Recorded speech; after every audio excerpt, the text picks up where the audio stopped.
Today, here with Nate Scott, president of Cargas. We're at the Cargas Summit. It was awesome. Nate, thanks again for having us. Of course. How did it go? I mean, I know we're kind of at the conclusion of it. How did it go? I thought it went really well. I was actually just doing a little bit of a debrief with Corey Grimm, who's our director of professional services, and asked him how it went. Yeah. What was the vibe from customers? And I think it was really good. We had our first chance to show off our new home. Yep. It's 3 years old now, but the pandemic kept folks kind of on the sidelines from coming and visiting. So it was great to have people in our location here in Lancaster. We like to keep this event in Lancaster to help support our community. And so we had over 200 clients come in and visit with us, which we felt was a nice turnout. We also had the hybrid approach as well, so we had a lot of people joining remote. So overall, I felt like the reception was awesome. It was so good to see people for the first time in a long time. Then, the second day's worth of sessions were fantastic. I felt like people got a lot out of those. There was some really great interaction. We also do our advisory group meeting on the second day, and we had an opportunity to ask our customers, how we're doing as a business to treat them. We looked at our strengths, our weaknesses, opportunities, and threats. A little SWOT action. Yeah, Nice, and nice. it was great. Very good, caring, direct feedback. Nobody was holding any punches, and that's what we want. Yeah. So that was good. And then, we had our reception last night and a little casino night, and it was great to see all the different customers together playing, Texas Hold'em. Yeah, or that playing was some fun. craps. It was good. Nice. It was nice. What's I know you guys kind of gave Dennis and Aaron did a great job of kind of teeing up the summit. Yeah. What's on deck for Cargas? I know there's the political answer, but Sure. what do you want for Cargas next in the next 5 years? I want us to continue to innovate for our customers. Yeah. Right. So in the presentation, we talked a little bit about, we made some big investments in our product team over the last few years. That's both product development and product management. Yep. Really reaching out to our customers to try to solve their problems in new, innovative ways is where I really want to see us go in the next 5 years. The market is facing a lot of challenges. That interaction with consumers is changing on them, and we need to help them find better ways of interacting with consumers in new, innovative ways. So I'd love for us to just continue that customer outreach, really focus on their problems that they're facing, and try to help them solve those things long term. Nice. There's been a small perception, and just because I work at the dealer level so much, just like you do, but I mean, I feel like I'm in it, and I feel like that there might be a small perception that Cargas is positioning to only work with the enterprise, the premier, dealers, in the U.S. And I don't feel like that's the case. Yeah. But can you just kind of speak to that a little bit? Yeah, sure thing. So we've been very fortunate to work with some of the largest brands in the United States as it deals with propane delivery, HVAC service, et cetera. It's been fantastic.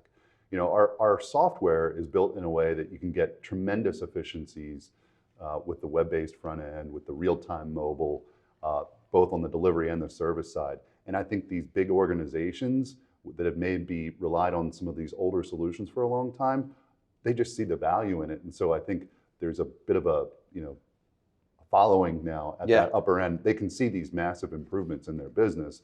And so I think a lot of them are signing on. At the same time, that core market where you're dealing a lot with the dealers one-to-one, that is this market, right? Yeah. And we don't have any intention of abandoning that spot. We can work with the enterprise level organizations, the mid-market, and the small mom and pops. That's okay. We can kind of flex to serve the entire market.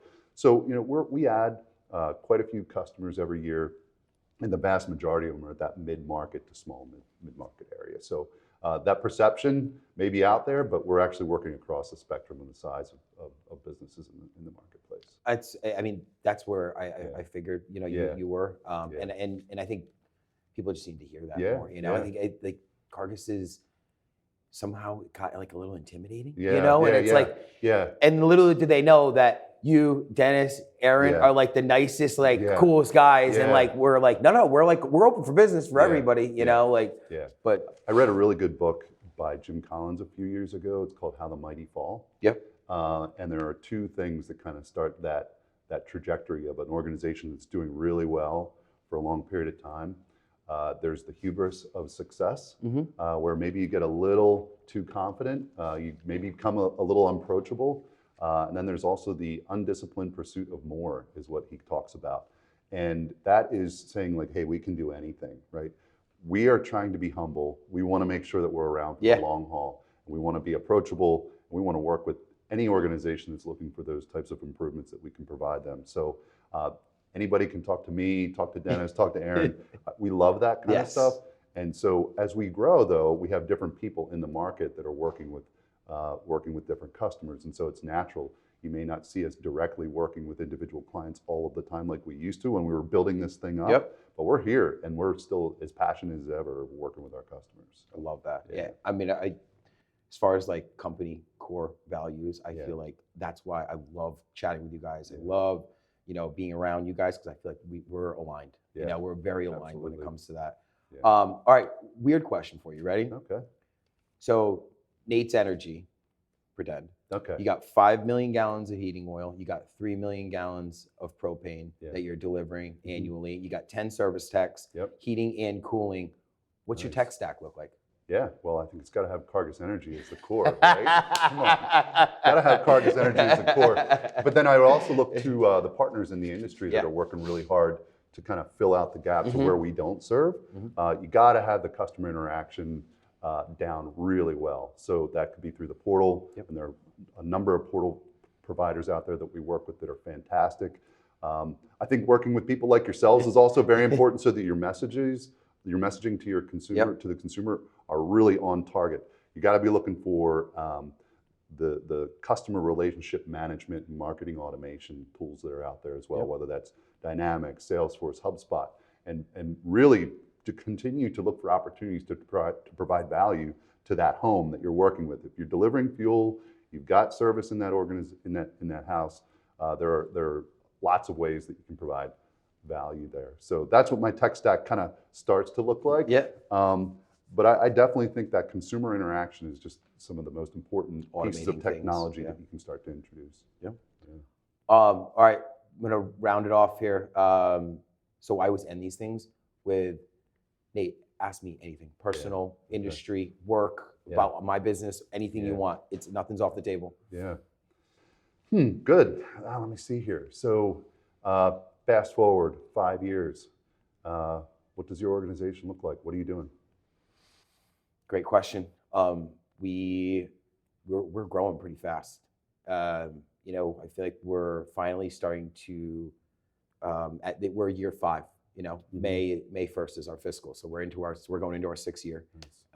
Which getting this far and what we've done, I was like, look back and I'm like, I remember me eating peanut butter and jellies with my laptop, with like an I got an LLC, and we've just come so far since that. And 5 years from now, I want to make sure that still give back to the industry, participate, at the different levels, and just making sure we're providing always that next step. And pushing the dealers to do that next thing. I think that maybe we could both agree that our industry, whether it's technology or consumer communication, is always been just a little behind.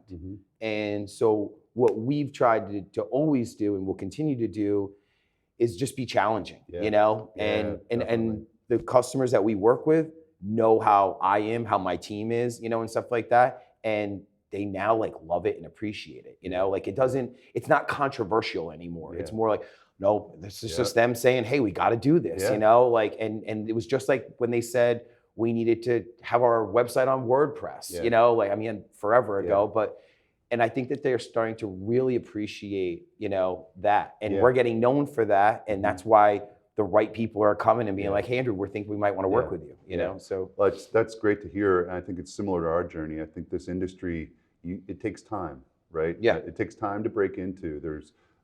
It's a fantastic industry, but you have to earn their trust. There's a lot of people that have tried to come in and go, right? And I think the industry is better served by organizations that are here to stay.